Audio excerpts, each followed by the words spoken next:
তোমাদের প্রথমে একটা সেন্টেন্স বলে আছে। Hello my welcome to back my YouTube channel. Hello my name is Biswajit Ghosh. তোমরা সবাই ভালো আছো, খুব সুস্থ আছো। তো এই বিষয়টি নিয়ে কথা বলতে যাচ্ছি যে দেশের যে র্যাঙ্ক কার্ড সেটা পাবলিশ করা হয় এবং 15 নভেম্বর 2023 ডেট আছে। তো সেটা যখনই পাবলিশ করা হবে না কেন তার কিছুদিন পর হয়তো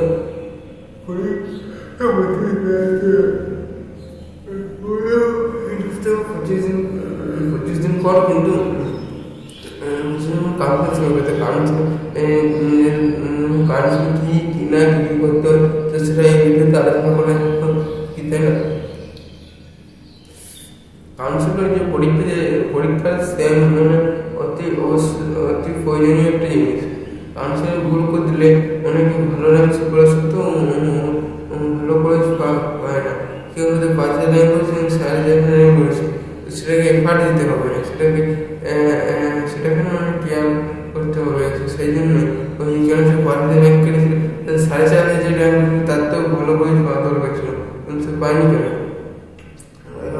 যে সকল কাউন্সিল কত র্যাঙ্ক পর্যন্ত সরকারি কলেজ পাওয়া যাবে? দেখো 15,000, 20,000, 25,000, লাস্ট ইয়ারে 30,000 পর্যন্ত র্যাঙ্ক পর্যন্ত কলেজ পেয়েছিল। সেটা কি কিনা যদি কোনো ভিডিও আপলোড করতে দেখিয়ে দেবো ঠিক আছে। আর যেটা হচ্ছে যে যদি ওবিসি এসসি যদি র্যাঙ্ক থাকে তো আরও সুবিধা হয়, কারণ এসসিতে অনেক ছাড় দেওয়া হয়, ওবিসিতে কিন্তু ছাড় দেওয়া হয় না। ওবিসি কোটা খুব কমই হয়েছে, বরং টিএফডব্লিউ যে কোটা আছে না, টিএফডব্লিউ কোটা দেয় বেশি পেয়েছে। টিএফডব্লিউ কোটাতে অনেক 20,000 র্যাঙ্ক, টিএফডব্লিউ সেটাতে 15,000 র্যাঙ্কও পেয়ে গেছে। টিএফডব্লিউ সার্টিফিকেট দেখশন যে অ্যাপ্লিকেশনে দেখশন অ্যাপ্লিকেশনের সময় যদি ইউজ করে থাকে তো তারা এখন নগদ হবে। কিন্তু তখন যদি অ্যাপ্লিকেশনের সময় কোনো নম্বর থেকে তারা যে ইউজ করতে যাবে সে কি পারবে? সেটা হচ্ছে না, তারা আপনার আর ইউজ করতে পারবে না, তাই তো? তো আর একটা কথা আছে যে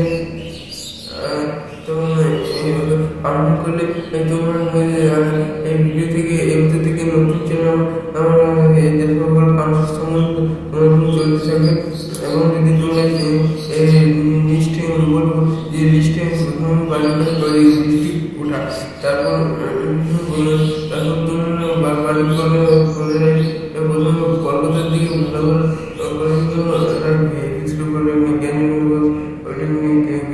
টেকনোলজি। সেটা যখন কাউন্সিল শুরু হবে তখন ভিডিওতে আলোচনা করা হবে। এখন হচ্ছে যে কাউন্সিল যদি এটা তোমার প্রপোজ করে তখন 25,000, 18,000 পেয়ে যাবে। সেটাকে কেউ আটকাতে পারবে না। সেটা সেভাবে কাউন্সিলটা করতে হবে। তার জন্য একটা লিস্ট নিয়ে আসবে, লিস্টে লেখা থাকবে যে তোমার কত র্যাঙ্ক কত কলেজে সেটা বেস্ট হবে। তো সেটা অন্য কোনো ভিডিওতে আলোচনা করা হবে।